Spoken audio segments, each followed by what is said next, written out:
We should tell you Ohio's top law enforcement officer is one of the people reacting to the news of Derek Chauvin's 3 guilty verdicts today. NBC4's Adrian Robbins just spoke with Attorney General Dave Yost, and she is live with us tonight with more on what he had to say. Adrian.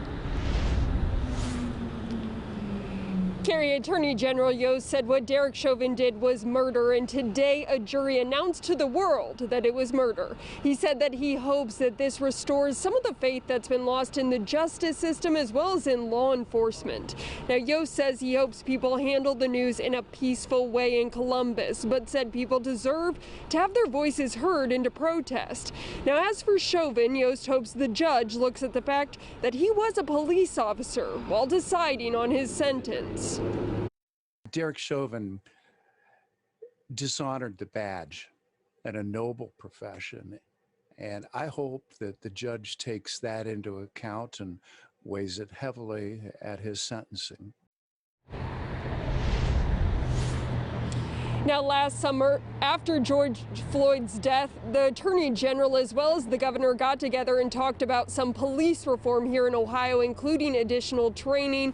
Today, Dave Yost told me that they are still working on that and that there should be a bill in the General Assembly within the next few days. Local for you at the State House, I'm Adrian Robbins, NBC4. Adrian, thank you. Also tonight, one of the many Central Ohio leaders reacting to the verdict is Columbus City Council President Shannon Hardin. Our Dan Perlman joins us live now. You've been speaking to him, so what was his reaction?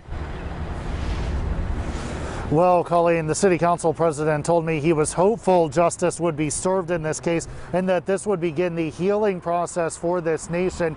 We discussed how he felt the moment he heard Derek Chauvin was guilty. I was relieved. I was relieved. I have been, like many of us, sitting on pins and needles, worried that our nation's history dealing with police officers and the lack of accountability could show its ugly head again. But what we saw was a verdict of guilty on all counts, and what that makes me is hopeful.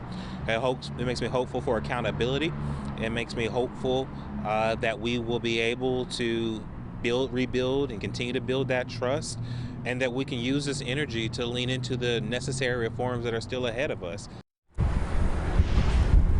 Now, Hardin told me he hopes that if people do come together on the heels of this, that they do so in the spirit of unity, peace, hope, and solidarity, and that they use that energy to move the city forward. Local for you in Columbus, Dan Perlman, NBC4.